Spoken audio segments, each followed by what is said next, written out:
Welcome my near and dear student in our online channel। Previous lecture में हमने electric potential dipole के axial position पर और equatorial position पर देखा था। आज का जो ये लेक्चर होगा उसमें हम बेहद इम्पोर्टेंट टॉपिक पढ़ने वाले हैं। विद्युत द्विध्रुव यानी इलेक्ट्रिक डाइपोल के एक जनरल पॉइंट होगा, उस जनरल पॉइंट पर एक सामान्य बिंदु पर हम विद्युत विभव देखने वाले हैं, इलेक्ट्रिक पोटेंशियल फाइंड आउट करने वाले हैं। तो आज का टॉपिक बहुत ही इम्पोर्टेंट है और इससे हम अक्ष और निरक्ष यानी एक्सियल पोजीशन और इक्वेटोरियल पोजीशन के लिए डायरेक्ट कैलकुलेट कर सकते हैं। देखें,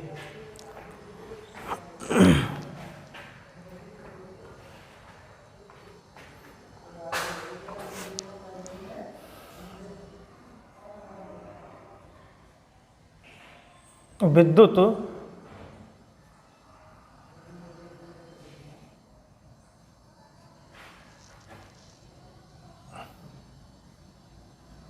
द्विध्रुव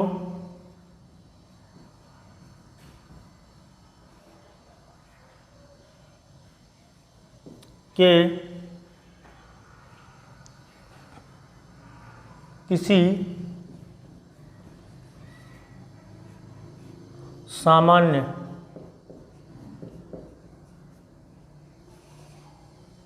बिंदु पर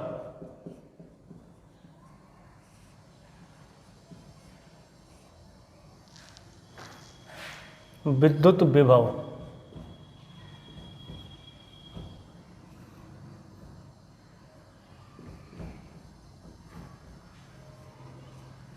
ये है टॉपिक, यानी इलेक्ट्रिक पोटेंशियल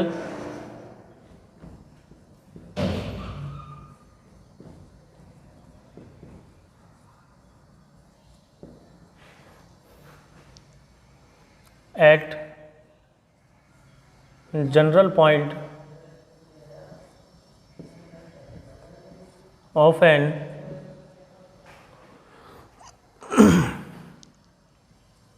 इलेक्ट्रिक पोटेंशियल।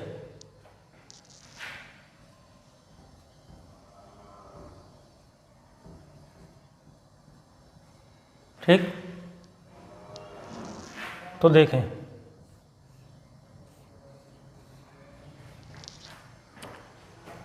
ये आपका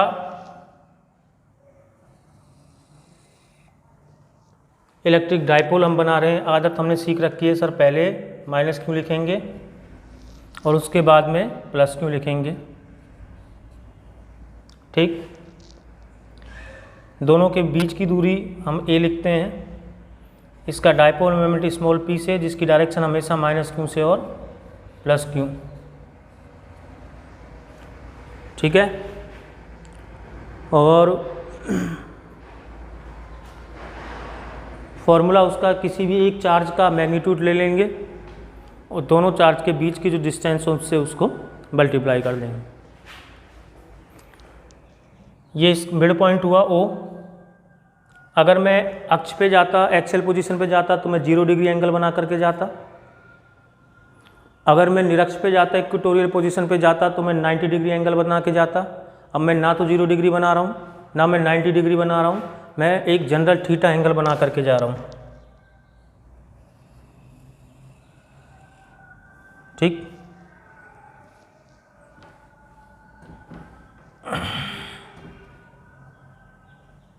ये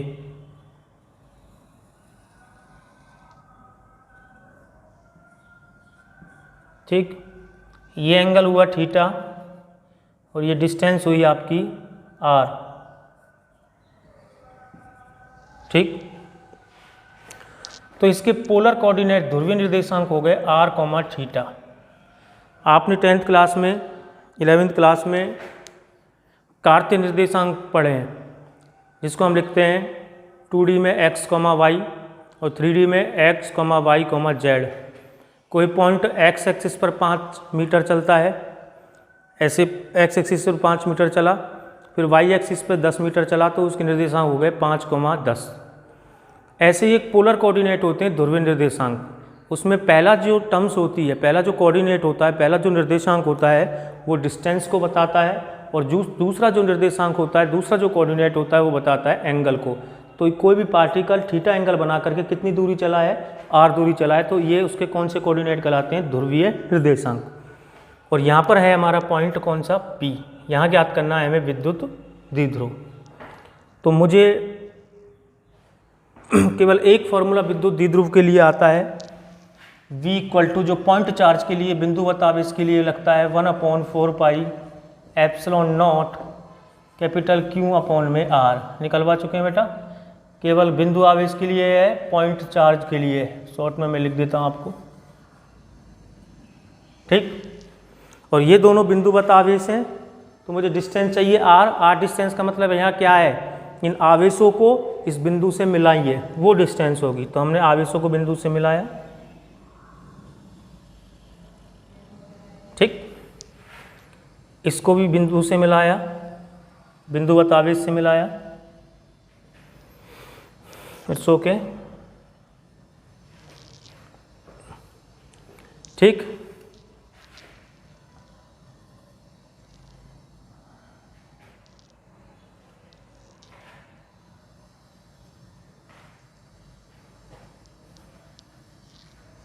अब आगे देखें,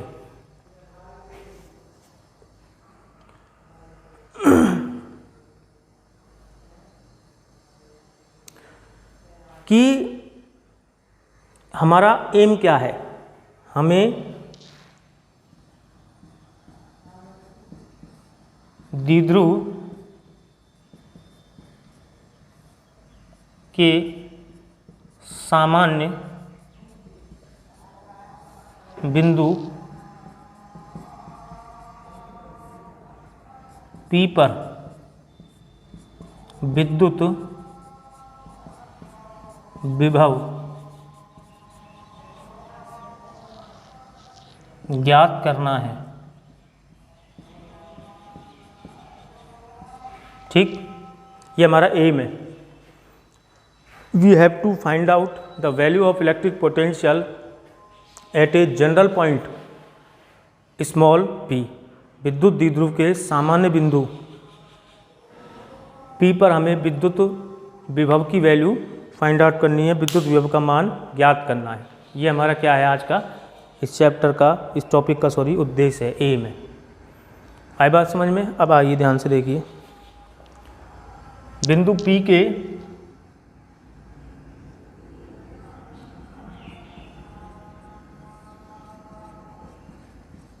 ध्रुवीय निर्देशांक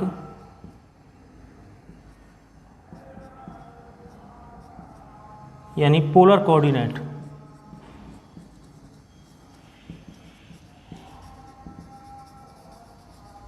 r, थीटा है, अर्थात बिंदु P की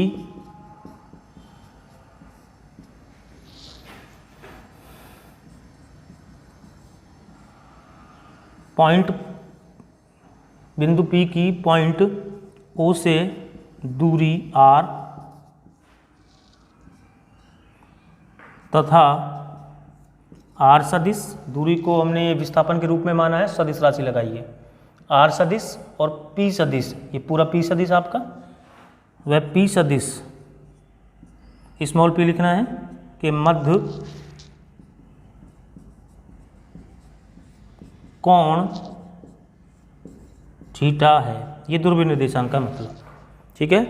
यानी the polar coordinate of point P is r, theta. It means the distance of point P from midpoint O is r and the angle between r vector and P vector is theta, ठीक। r व P vector के मध्य जो कोण है वो कितना है, theta है। अब आगे देखें, ठीक।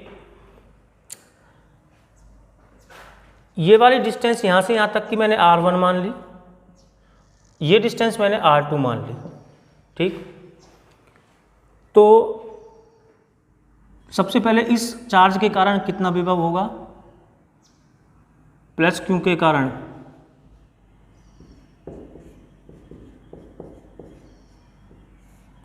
पॉइंट P पर विद्युत विभव electric potential eight point P due two plus Q point charge.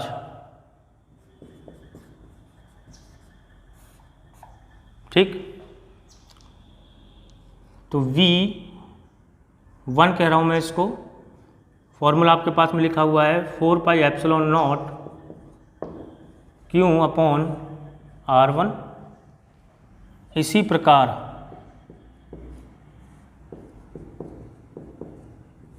Minus Q के कारण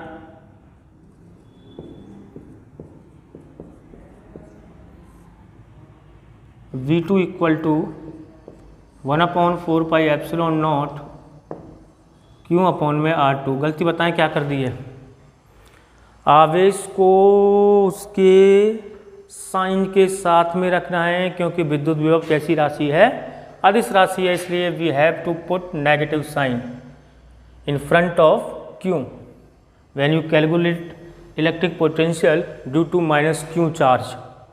जब आप माइनस Q के कारण विद्युत विभव निकालने बैठो, इलेक्ट्रिक पोटेंशियल निकालने बैठो, तो आपको इस वाले Q के आगे माइनस चिन्ह लगाना पड़ेगा। कुल विभव निकालने के लिए दोनों को ऐड कर दें, अतः बिंदु P पर कुल विभव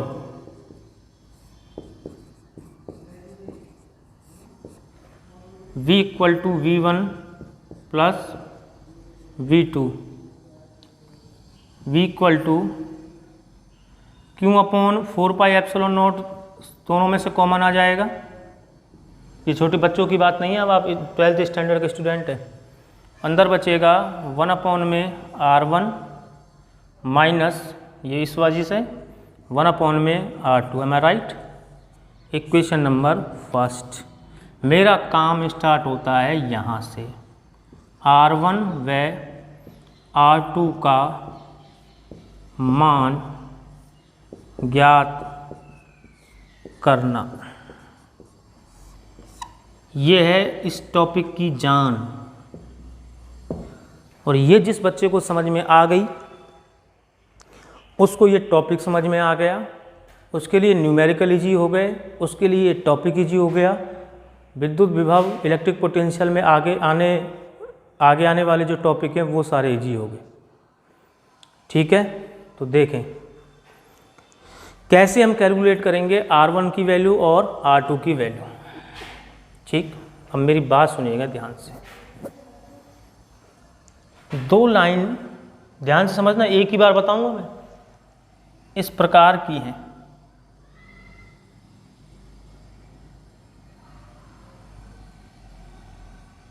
ठीक, ये एंगल जो इनके बीच में है, ये एंगल सपोज थीटा है, वो थीटा बहुत ही ज़्यादा स्मॉल है, छोटा सा एंगल बनता है।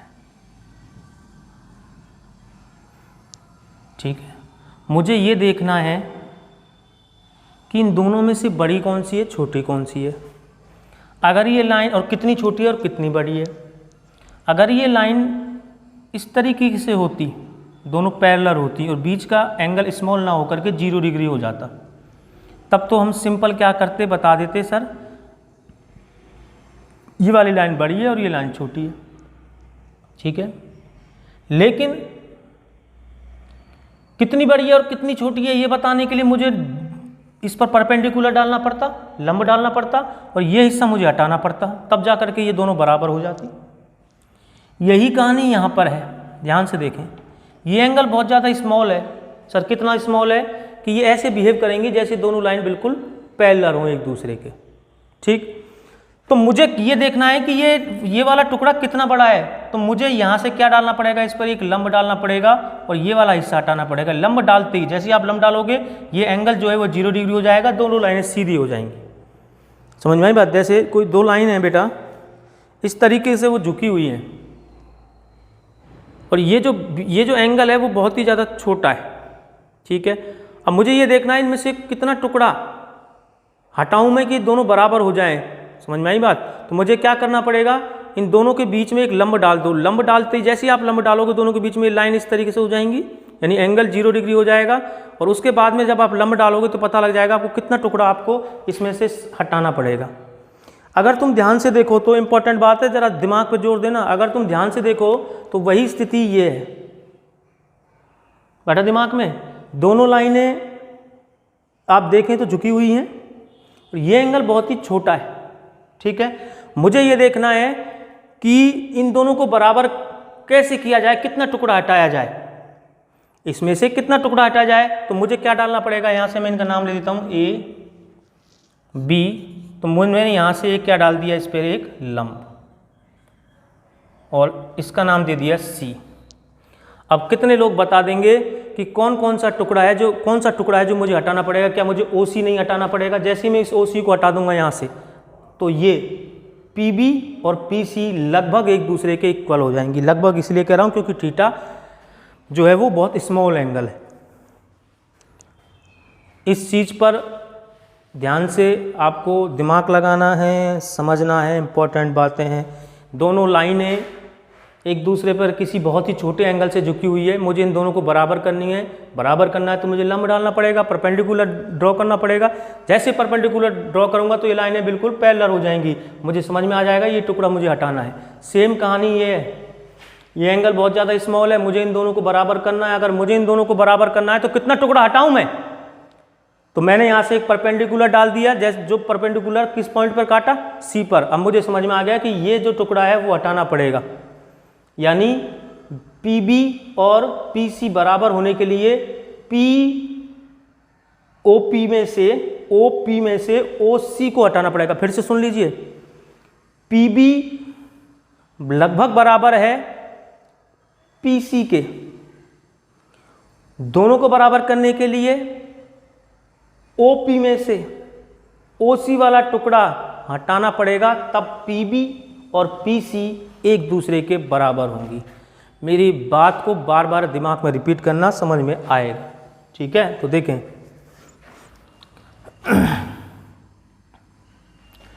बिंदु B से रेखा OP पर डाला गया लंब C पर काटता है, ठीक है। यानी perpendicular drawn on line OP, perpendicular which is drawn on line OP intersect at point C, okay. अतः चित्र की ज्यामिति से, यानी with the help of geometry of diagram, ध्यान से समझ लेना, PB या BP लिख दो, कुछ भी लिख दो, BP लगभग बराबर है किसके, PC के। और PC को निकालने के लिए मुझे OP में से OC वाला टुकड़ा हटाना पड़ेगा। आगे बात समझ में? कोई प्रॉब्लम यहाँ तक बताओ। अब OC की लाइन, OC कैसे कैलकुलेट करें? ये OC वाला टुकड़ा कितना है? ये 90 डिग्री का एंगल, 90 डिग्री के सामने वाला कर्ण कितना होगा? कर्ण A/2 आधा। समकोण त्रिभुज राइट एंगल बन रहा है ये 90 डिग्री का एंगल। इस ये 90 डिग्री के सामने वाला ये क्या हुआ? कर्ण। कर्ण मतलब हाइपोटेनियस, ठीक। ये थीटा के सामने वाला क्या हुआ? ये थीटा के जो सामने होता है उसको कहते हैं लंब, परपेंडिकुलर। तो ये परपेंडिकुलर हो गया, लंब, ठीक है। तो परपेंडिकुलर को यानी लंब को ये लिख देता हूँ मैं लंब, और ये कर्ण हाइपोटेनियस H, ठीक है। परपेंडिकुलर और हाइपोटेन्यूज से मिलकर के कौन सा ट्रिग्नोमेट्रिक रेशियो डिफाइन करते हैं, कौन सा त्रिकोणमितीय अनुपात डिफाइन करते हैं, कॉस करते हैं क्या, कॉस बराबर होता है क्या, नहीं बेटा सॉरी आई एम सॉरी, ये नहीं फाइंड आउट करना है हमको, एक्चुअली हमें तो ओसी फाइंड आउट करना है ना। हाँ, तो ये हाँ ये ठीक है, ये लंब है, लेकिन हमें ये चाहिए, तो ये आधार है यानी बेस। तो आधार और कर्ण मिलकर के फिर से घबराएं नहीं, 90 के सामने वाला कर्ण हुआ हाइपोटेनियस, हमें ये फाइंड आउट नहीं करना था, सॉरी, हमें ओसी फाइंड आउट करना है, और ये आधार हुआ बेस हुआ। तो आधार और कर्ण मिला करके यानी बेस और हाइपोटेनियस मिला करके कौन सा त्रिकोणमितीय अनुपात होता है, हिंदी मीडियम वाले सूत्र यूज करते हैं लाल बटे कक्का, ठीक है। तो आधार बटे कर्ण यानी बेस अपॉन हाइपोटेनियस कॉस होता है, तो बेस कितना हुआ अपना BC, sorry OC, cos theta equal to OC, ये तो अपना आधार हो गया, मैंने साफ साफ लिख दिया है, कंफ्यूज ना हो, बटे कर्ण अपना कितना हुआ OB, तो यहाँ से OC बराबर कितना आया OB कॉस थीटा, OC बराबर OB A/2 है, A/2 कॉस थीटा। अब वैल्यू आप लिखते हैं, OP की वैल्यू कितनी है, ध्यान से देखिए तो आप, OP की वैल्यू सर R है, डायग्राम में नोट करना, माइनस OC की वैल्यू कितनी है A/2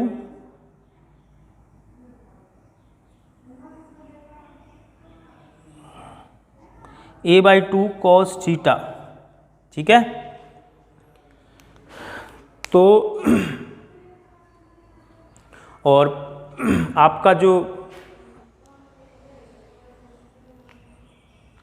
ये लेंथ आ गई किसकी, PC की, ठीक है। अब देखें आगे, तो PC कितना आया, PC आया OP माइनस OC यानी R minus A/2 cos theta, ठीक है। अच्छा, अब ये PC किसके बराबर है, BP के बराबर, और BP को हम R1 कह रहे हैं क्या, तो R1 बराबर R minus A/2 cos theta, equation number first. कितने लोगों को ये बात समझ में आई या नहीं है, फिर से मैं रिपीट कर रहा हूँ, मैं इस पर इसलिए जोर दे रहा हूँ क्योंकि इस पूरे डेरिवेशन में सबसे इंपॉर्टेंट चीज़ यही है जिसको बच्चा रटने की कोशिश करता है, मैं नहीं चाहता कि आप रटें। फिर से समझ लेना, ये दोनों लाइनें झुकी हुई थी, मुझे ये देखना था कि ये बराबर कैसे हों, कितना टुकड़ा हटाना पड़े कि ये बराबर हो जाएं या जोड़ना पड़े, लेकिन यहाँ आपको थोड़ा सा दिमाग यूज करना पड़ेगा। यहाँ आपको ध्यान से देखें तो ये वाली लाइन बड़ी है, ठीक है, और ये वाली लाइन छोटी है। अब कितना टुकड़ा हटाना पड़ेगा, ये थोड़ा बहुत तो दिमाग आपको बेटा यूज करना ही पड़ेगा, कितना टुकड़ा आपको हटाना पड़ेगा। तो उसके लिए हमने क्या किया, यहाँ से एक लंब डाल दिया, परपेंडिकुलर डाल दिया, उसने पॉइंट C पे काटा, हमें समझ में आने लगा कि ये दोनों टुकड़े अब ये दोनों टुकड़े अब इक्वल हो चुके हैं, तो ये फालतू का टुकड़ा हुआ, वो फालतू का टुकड़ा हमने हटा दिया, दोनों टुकड़े बराबर हुए, फालतू का टुकड़ा हमने पूरी जो ये लेंथ थी उसमें से इसको हटा दिया, ठीक है। अब मुझे OC की वैल्यू और OP जो है उसका हमने सिंबल यूज कर रखा है, वो लेंथ कितनी है R लिखा, OC हमने कॉस थीटा वाले फॉर्मूले से निकाल लिया जो यहाँ पुट कर दिया, ये PC है और PC लगभग बराबर किसके, BP के, कहाँ है BP, ये रहा, और BP का सिंबल बेटा R1, तो मैंने यहाँ पे R1 लिखा, ठीक। तो यहाँ से फॉर्मूला है R minus A/2 cos theta, ठीक। अब मुझे निकालने किसकी वैल्यू, R2 की, तो देखें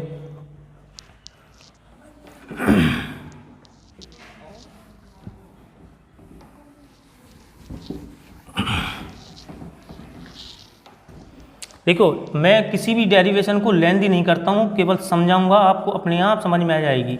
ये नहीं मैं आपको एक मटेरियल बना के दे दूँ और आप उसको रटते फिरें, बस नहीं, आप अपना दिमाग यूज करेंगे और कल मुझे कमेंट कर करके पूछ। तो इसी प्रकार अब हमें किसकी वैल्यू फाइंड आउट करनी है, R2 की। तो इधर देखें ज़रा, R2 की वैल्यू फाइंड आउट करने के लिए अगर तुम ध्यान से देखो तो अब की बार मैं बता के जा रहा हूँ, कल आप कमेंट बॉक्स में लिख करके मुझसे पूछ सकते हैं अगर कोई प्रॉब्लम है तो, क्योंकि मैं चाहता हूँ कि आप खुद थोड़ा सा दिमाग लगाएं और समझें चीज़ को। ध्यान से देखें, अगर मुझे इन दोनों को बराबर करना है तो अब की बार मुझे इस रेखा को बढ़ाना पड़ेगा, क्योंकि लंब तो मुझे या तो ए से डालना है या बी से डालना है, ये तो इंपॉर्टेंट बात है, इसमें कोई कंफ्यूजन नहीं है। और मुझे बराबर करने के लिए जरा देखें, ये तो पहले से ही छोटी है, तो मुझे क्या इसको बढ़ाना नहीं पड़ेगा? ध्यान से देखें जरा, बढ़ाने के बाद आपको इस पर लंब डालना पड़ेगा, और इसका नाम सपोज मैंने दे दिया डी।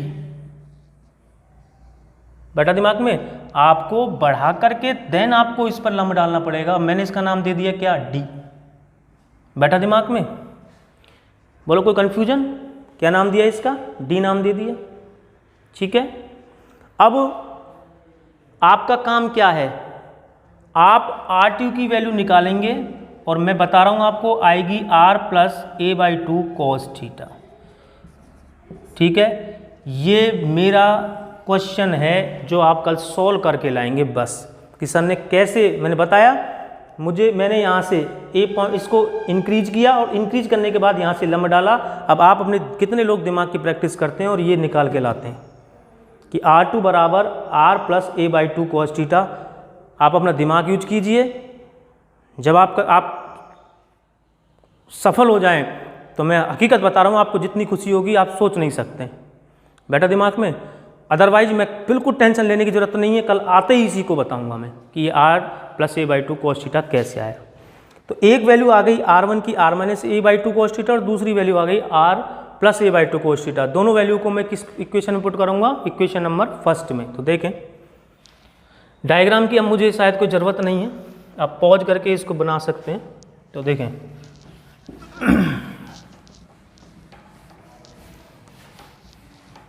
इक्वेशन समीकरण 1 से v equal to Q upon 4 pi epsilon naught 1 upon R1 की वैल्यू थी R minus a/2 cos theta minus R बटे R plus a/2 cos theta. बिल्कुल टेंशन मत लेना, सर ये क्या कर दिया आपने, इसको बताया क्यों नहीं? मैं चाहता हूं कि आप एक खुशी का अनुभव करें। अभी आपको थोड़ी देर के लिए परेशानी महसूस हुई, लेकिन जब आप इसको सॉल्व करोगे अपना दिमाग यूज करके, तब आपको जो खुशी होगी ना, वो आप खुद मुझे बताना, कल आते ही बताऊंगा कल कि ये कहाँ से आया है। बेटा दिमाग में बहुत बड़ा काम नहीं है, वही कॉस डिफाइन करना है, मैंने बता दिया आपको लंब डाल करके, और कुछ भी नहीं है। एलसीएम ले बेटा, Q upon 4 pi epsilon not, इन दोनों, ये दोनों यहां पर लिखे जाएंगे। ठीक है, तो जब मैं दोनों लिखूंगा तो दोनों का गुणनफल होगा, a minus B, A plus B से उसको लिख सकते हैं A square minus B square, तो ए स्क्वायर यानी R square minus B square A square by 4 cos square theta. Am I right? ये दोनों का, इन दोनों का गुणनफल है। जब आप एलसीएम से सॉल्व करने बैठेंगे तो ये माइनस वाली टर्म्स कटेगी, केवल प्लस वाली आएगी यहाँ पर। ये छोटी छोटी बातें हैं, और यहाँ जब आप डिवाइड करेंगे तो प्लस वाला कटेगा, कौन सा वाला आएगा? माइनस वाला, R minus a/2 cos theta. ठीक है, आगे देखें अब।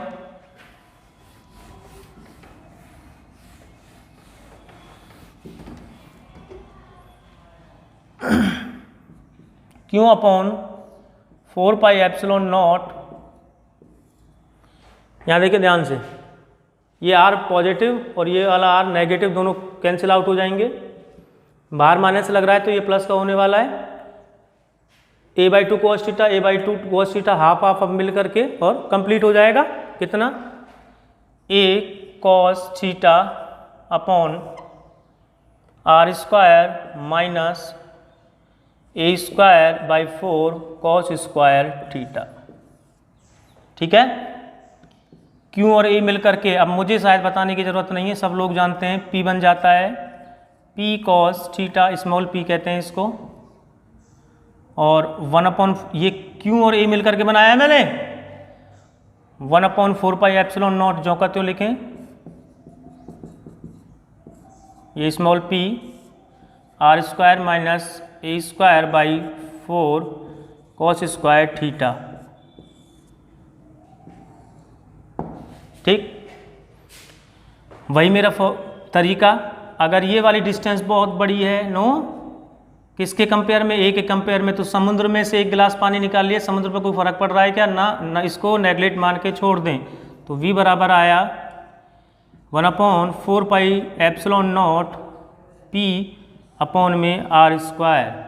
और कुछ बुकों में आपको ये 1/4πε0 एक सिंगल कांस्टेंट k से लिखा मिलेगा, तो kp अपॉन r स्क्वायर। ठीक है। हाँ, एक चीज़ और हम मिस करते आ रहे हैं, cos थीटा, ये वाली लिख देते हैं, kp cos थीटा अपॉन में r स्क्वायर फाइनल फॉर्मूला।